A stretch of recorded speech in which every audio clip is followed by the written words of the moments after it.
Welcome to Mooney Reads and welcome to a new vlog. It is almost October, and I'm so sorry if you hear noise. My cat often decides that the best time to play is when I'm filming. Since it's October, I thought I would do a little vlog thing. I have decided to attempt TBR Harvest, which I happened upon when I was just looking for October readathons because I thought they would be fun. So TBR Harvest, it has kind of like a board game sort of a thing going. You can play it on easy mode or hard mode. I think they also have like a different board that's kind of better for mood readers, but I don't know, I just picked this one.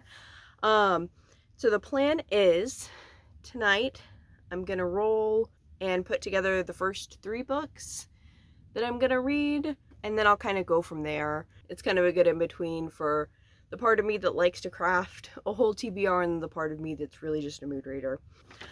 So I have my board, and I've decided to start on the LGBT rep spot, partly because that's basically a free space for me. Like, most of my stuff that I read is gay. I'm using little stickers to mark which ones I'm doing and to help me keep track of kind of where I am when I come back to the board. It's a little frog sticker, which is not seasonally appropriate maybe, but I haven't gotten any Halloween stickers recently, so it's what I have. Or not ones that I would want to use for this necessarily. But anyways, LGBT rep. The book that I'm going to do for LGBT rep also fits for seasonal, which is the color if you're playing it on hard mode, which I think I will do intermittently as it fits. But that is Hell Followed With Us by Andrew Joseph White.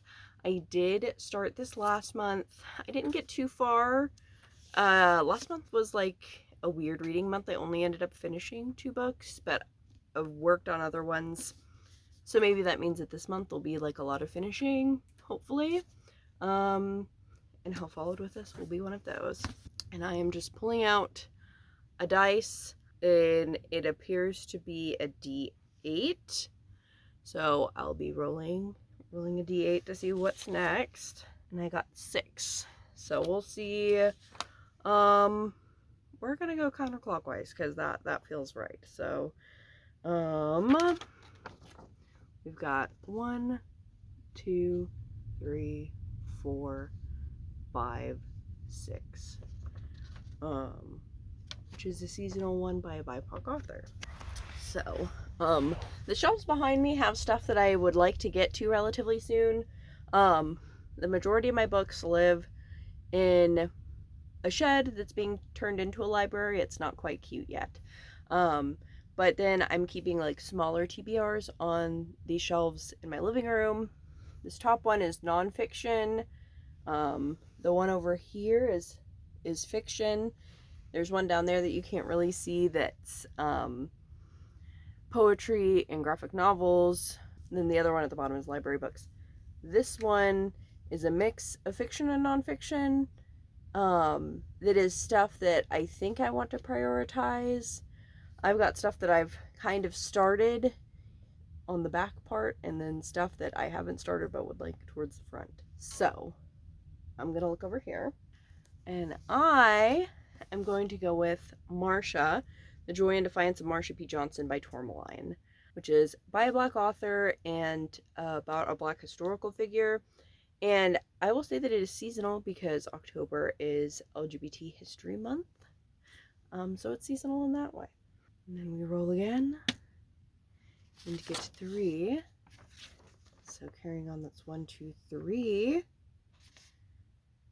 Which, oh, you know, I don't think I look close enough at this. The little face is Harvest Elsewhere, so maybe that's where I'll put my library books. So I will be reading a library book. I love that my printer differentiated some of these colors so well. New to me, library book. Let's take a look. Or I guess I could use something off of my partner's shelf if I wanted to, but I should probably use my library books.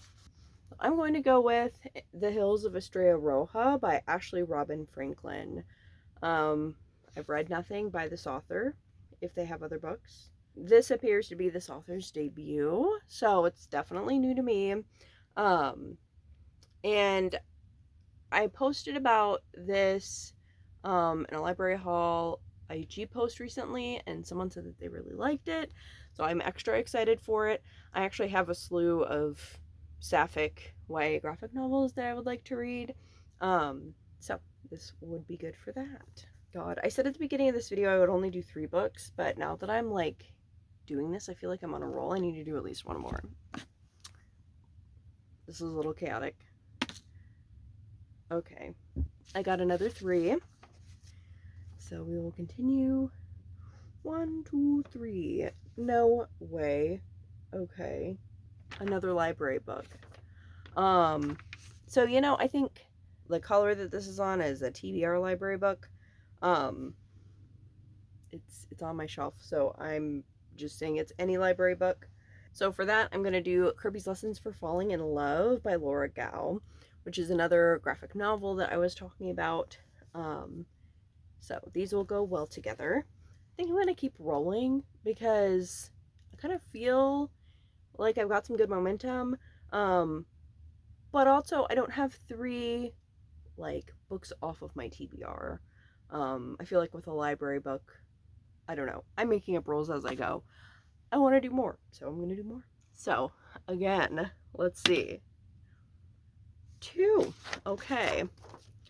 So we got 1, 2. Series read. The thing about series is that I am very bad at reading them. Like, I have a hard enough time finishing one book sometimes, so if you give me multiple books, it's like, who knows when that's gonna get done. However, I do have, again with the graphic novels, I have some series. Let me take a look.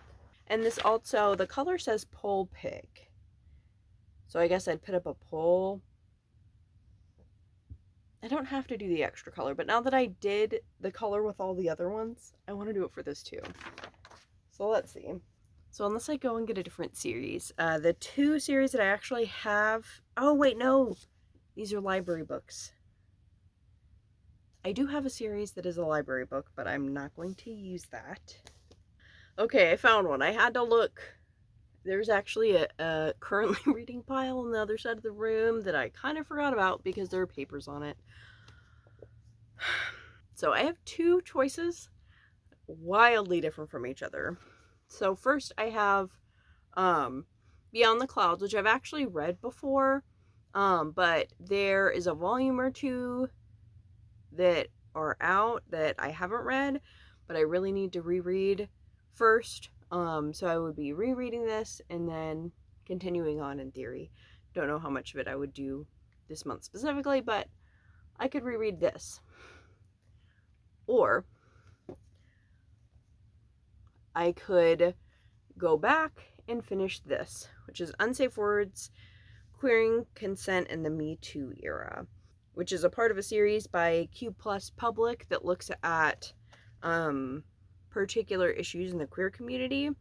And this looks at how the like very specific consent framework that we think of, like an enthusiastic yes being like the only method and the safest method always, can be problematic in some particular situations. So the 2 readings that I've looked at so far are from a sex worker, and then someone who's in like anonymous spaces, and there's a lot more. So I'll either be reading like a cute adventure manga or a nonfiction essay collection on consent and sex. And I'll let y'all know what people pick whenever that happens. I'll probably put a poll up on my Instagram and see what people say. So that leaves me with 3 books that I own plus 2 library books. So tomorrow I'll get started on those.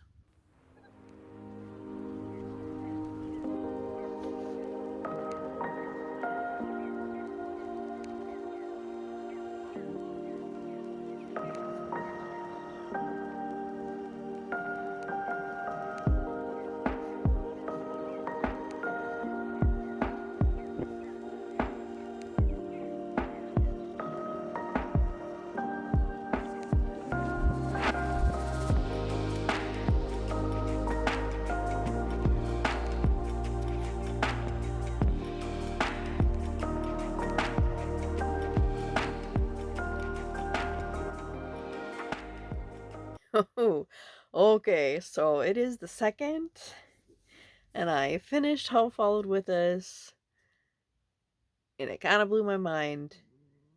Like I mentioned, I was already reading this for a different project thing that I'm putting together, so my like immediately post finishing brain dump will be there.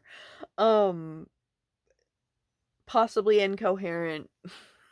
I don't remember what all I said about it when doing the initial pick TBR situation a few days ago. But this is a YA sci-fi that's taking place kind of mid-apocalypse. The main character is in a cult, or really his parents joined the cult, and like by proxy, like he was also in it.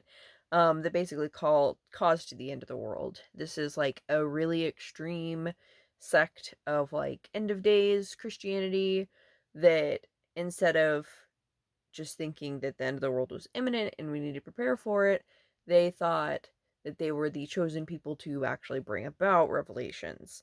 And they do that through basically making this virus illness called the Flood. And our main character is escaping with his dad to get away, but he's been infected with this new illness that they created to turn him into an angel, a monster for the apocalypse. But their escape kind of goes awry, and he ends up with this group of renegade queers. Important to note and all that, also that he's trans, and so that's a big part of the story. But yeah, overall, I really liked this. The plot was really compelling. The characters were interesting. There were some things that I kind of saw happening a little bit, but there was also a good bit that I would not have guessed. And various little holes and questions of like mechanics happened, but they didn't distract from the book as a whole.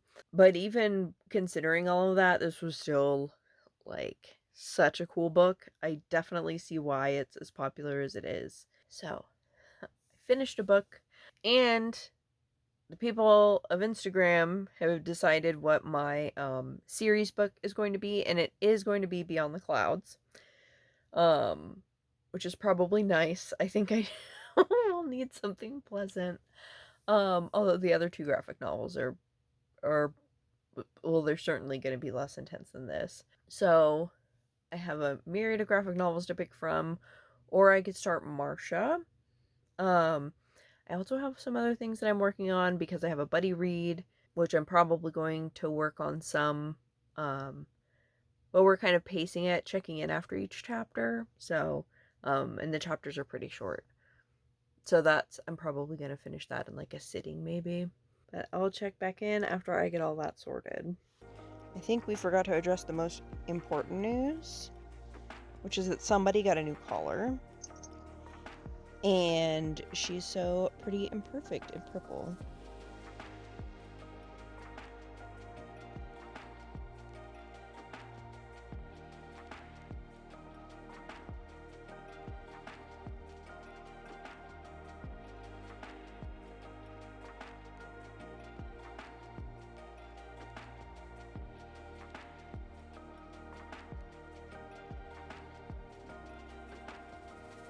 Okay, it is October 4th, and earlier I finished The Hills of Estrella Roja, and it was good. This is a paranormal adventure that has a little bit of sapphic romance. The main character, one of the main characters, is having to go back to her hometown. She's a senior in high school, and she hasn't been there since she was like 7, but her grandma passes away and she has to go back. But the thing about this town is that it's very small, very insular, and at night over the hills, the stars look red. So that's a little bit weird. And around the same time, our other main character, she runs a podcast that focuses on cryptids and the paranormal, and she gets this anonymous email saying that she should look into Estrella Roja. There's not a whole lot online about it. So she gets it in her head to just go and visit because it's about to be spring break. Her co-host is not interested, wants a break, wants to just do what they're already planning. So she ends up going alone and they end up meeting there. And figuring out kind of what's the deal. So it's very like plot and adventure forward. Um, there's discussion of like family dynamics because I never remember anyone's names. I'm so sorry. The person who's there with her family is Mari, and the person with the podcast is Kat.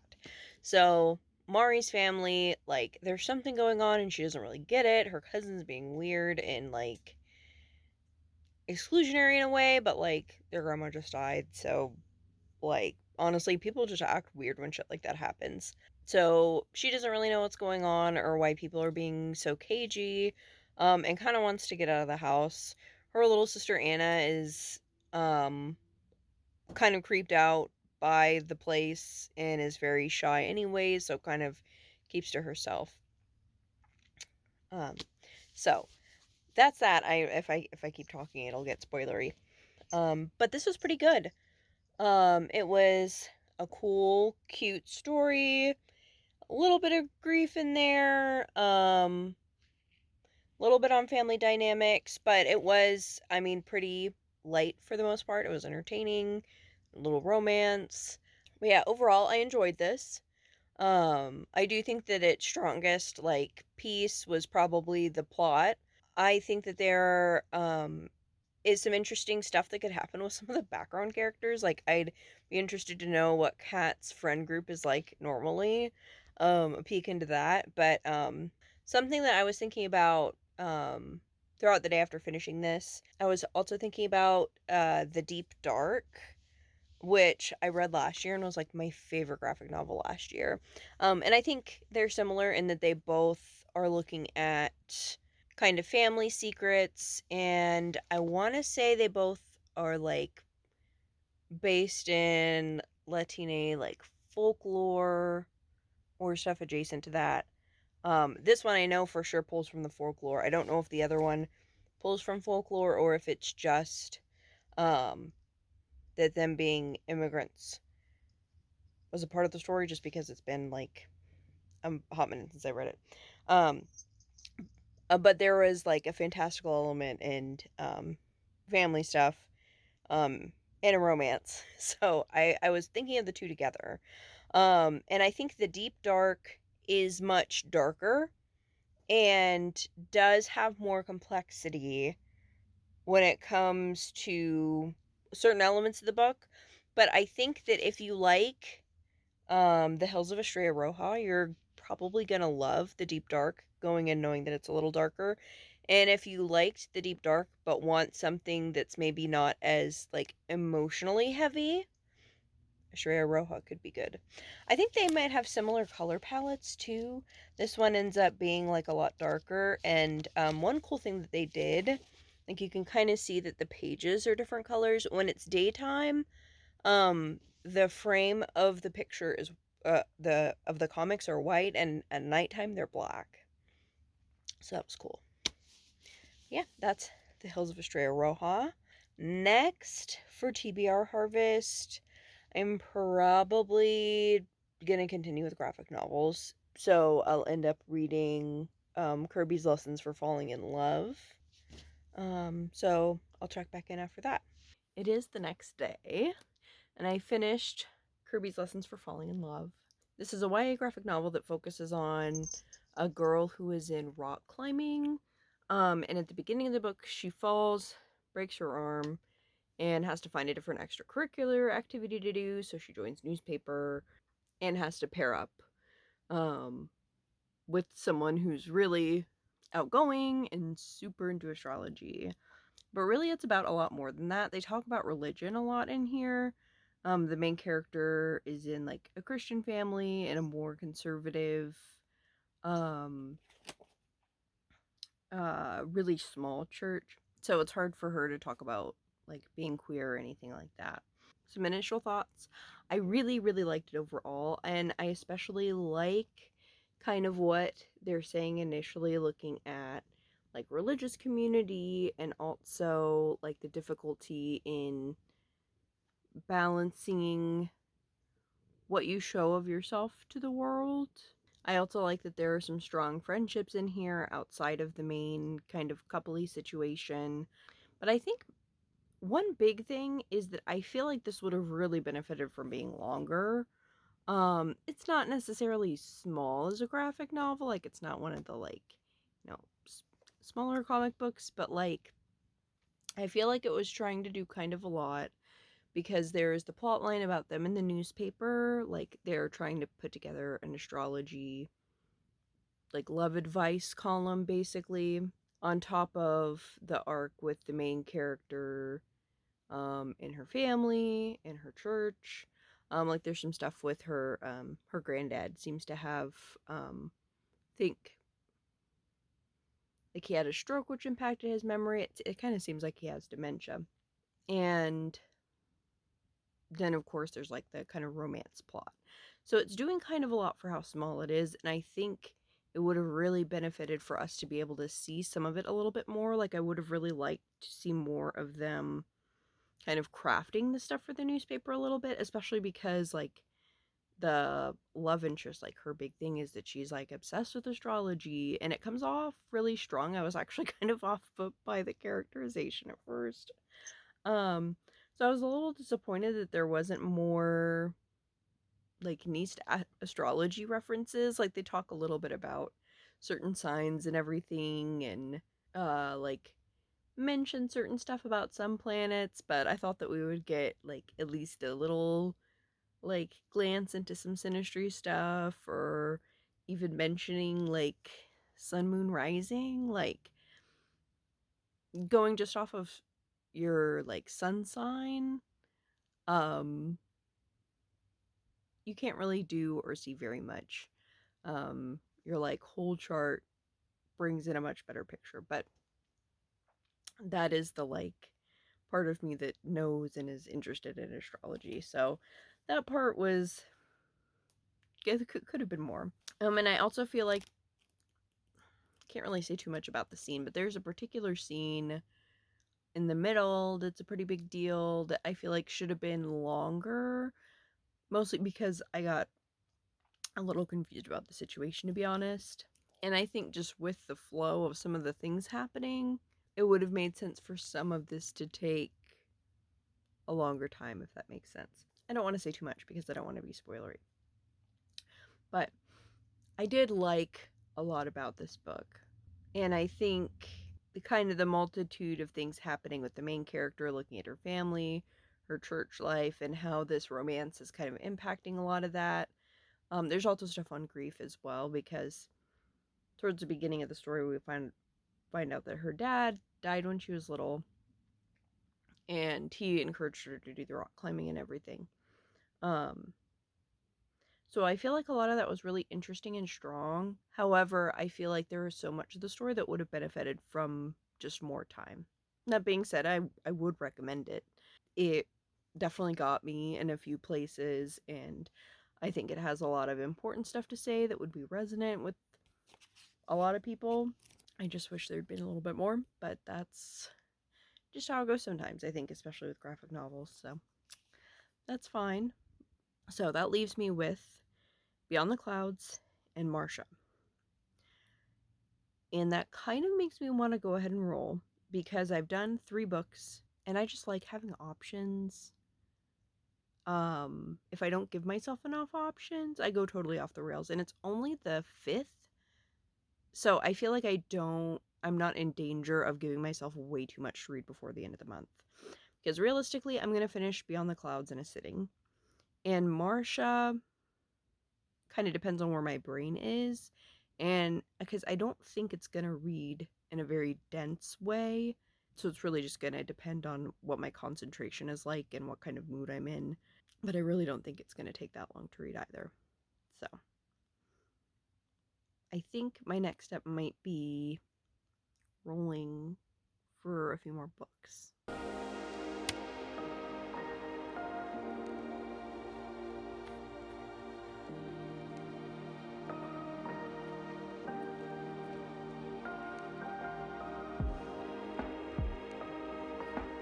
Do you approve?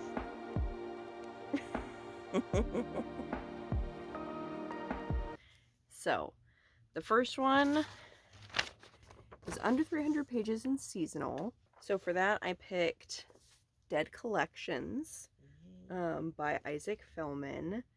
The main thing that I know about this, I'm pretty sure I bought this a little while ago. Pretty sure this is T for T. The main character is definitely trans, and there's also a bit about vampires in here. I don't know if it's going to be literal vampires or not, but I think that's enough for it to be seasonal. So this will be the first one. I think, like I rolled the first time, I might just go for 3 again. So this is the first.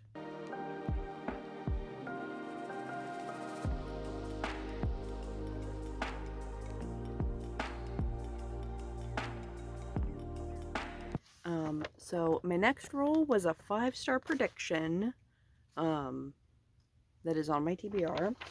For that, I picked Bluff by Danez Smith. I've really liked all of their other poetry collections that I've read, and this is a newer one that I just haven't gotten to yet, so we're gonna go with this.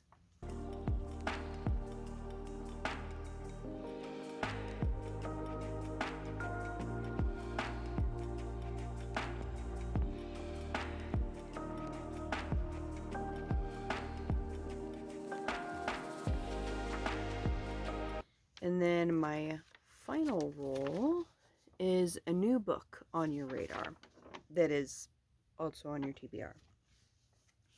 So for that, I'm picking Spent by Allison Bechdel.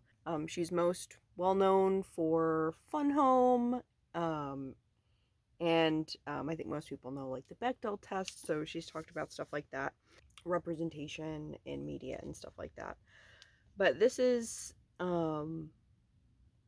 like, I don't think it's not quite memoir, but it's also not totally real, but it's not quite autofiction because like she and like her partner and like most of the people in here are real people, but it's like kind of fictionalized, so it toes the line a little bit, which is interesting. And I really liked Fun Home, so hopefully this will be a good one. I don't remember which month they came out, but I'm thinking that by new they meant a 2025 release, so this fits. So that means that this is the continuing TBR stack that I'll be going forward with. Okay, so I finished Beyond the Clouds Volume 1. This is a reread. I think I read it definitely more than 3 years ago. Maybe 2020? 2021? I remembered some of it. I've read the first 3 volumes, and I want to be able to read them so that I reread them so that I can read volume 4 and then get and read volume 5. So I remembered kind of the basic premise, but there are definitely details that I didn't remember. This is set in a fantasy world where there are humans and like a variety of humanoid species. Like there are some people who look like humans but with animal ears and tails, or some people that just look like, for instance, the his boss looks like a big cat, but he's still like humanoid, like he's has consciousness and whatnot. Our main character works in making clocks and things like that, and is really really what he's wanted to do is go on adventures. He used to read a lot when he was little, but that never really happened. Early on in the story, he finds this little girl in a junkyard. She has wings, which is really rare. He's never met anyone with wings and has only ever heard about them in stories. But she is missing a wing. She's obviously injured. She's really little, and doesn't end up remembering anything.